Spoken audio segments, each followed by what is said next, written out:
come to lie on one side and set yourself up so you're leaning on your elbow and forearm.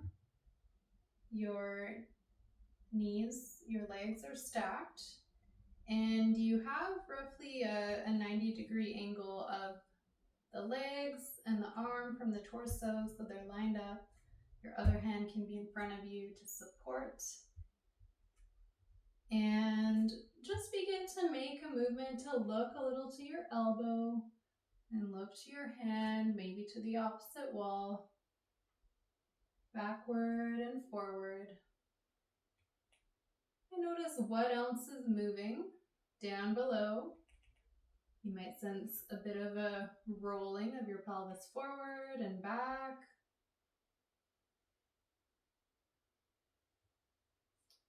The bottom knee glides, or the top knee glides a little forward and back with this movement. And then actually take that top knee below the bottom knee, so like that, but still with roughly the perpendicular angle of the leg and the arm.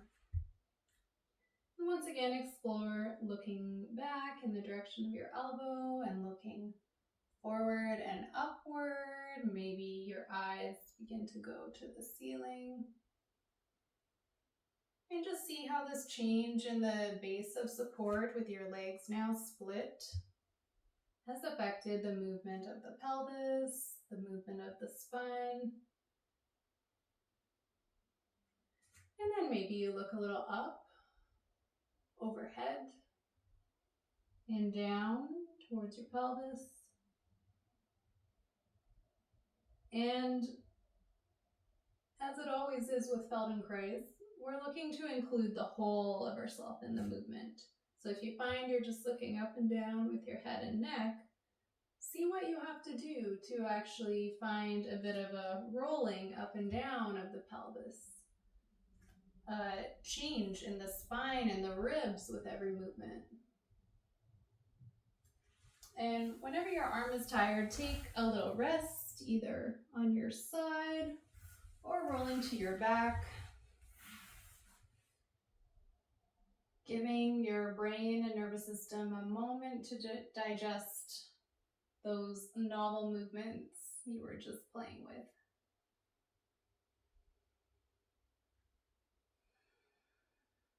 As you rest on your back, you can roll your head a little side to side,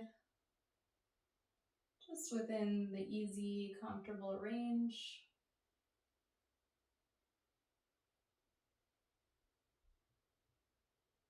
Noticing any differences in the quality of the head rolling movement to the right compared to the left.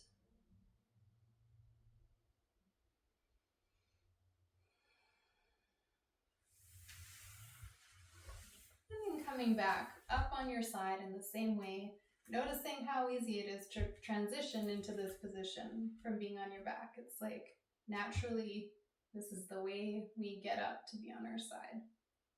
Checking your angles, your base of support, and also see what's happening with the shoulder. So often there's a tendency to kind of collapse and hang off that shoulder, which is not ideal skeletal support and will put a lot of strain on this area. So see if you can really connect to your elbow and your humerus bone and find a bit of a lift.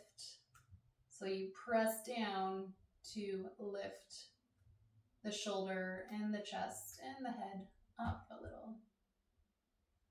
And then once again, return to the movement of looking to your elbow, looking in front of you to the wall or the ceiling, seeing how that rotation is coming along. And then the next time you make that movement, begin to float your top arm up as your head and eyes look upwards. And just go to the height that's comfortable. That might only be horizontal. Maybe each repetition opens up a few more degrees of rotation. And really bring the whole of yourself into your attention. So again, it's not a movement solely with the arm and the neck. It's also what is happening in this region down below. How can the pelvis power the movement? How can the ribs and spine support the lifting of the arm?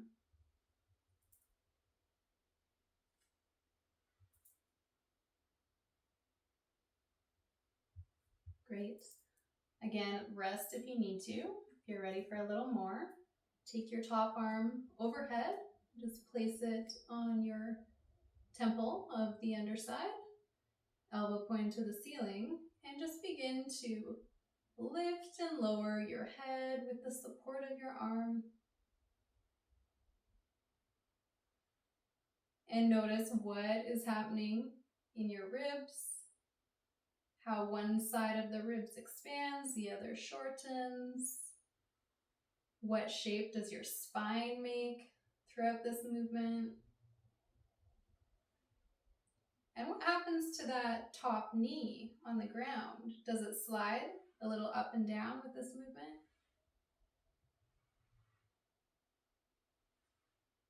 And then also see what would you do to take your head back, like you're trying to look up behind you, and to take your head forward. Just a small movement is enough. What changes down below in the spine, the pelvis, the ribs, to support this movement of the head and the arm. And then finally, connecting those four directions to begin to make a circle.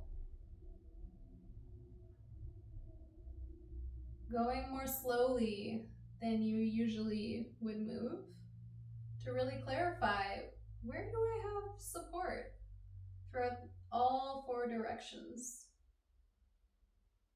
There's somewhere where you feel yourself speeding up or feeling a little shaky or unstable. Hang out there, pause, stop the movement entirely and wiggle around a bit. See where am I not getting support from the ground through my skeleton? And reversing the direction. You might be surprised that the circle is not as smooth in one direction based on how you're wired, the differences in support. But taking your time to smooth it out. Be curious, investigate. What would make this more pleasant? All right, let that go. Take a full rest on your back.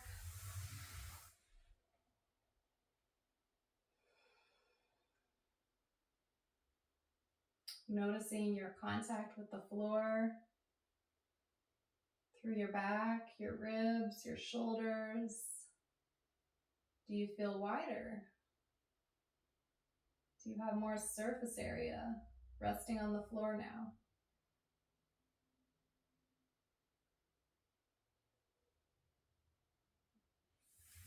And come again one last time, setting yourself up in the same way. And simply return to the movement of lifting your top arm up towards the ceiling. Seeing your capacity for rotation through your upper spine, your sternum, your clavicles. Maybe even you take the arm and the chest a little bit backwards, threading underneath yourself.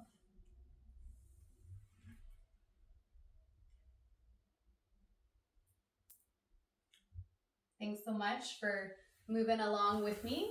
I hope this was helpful, and if it was challenging, I encourage you to slow it down even more. Take more breaths and just be curious about what you need. What is emerging? What are you learning from the floor and the support of your skeleton? Take good care.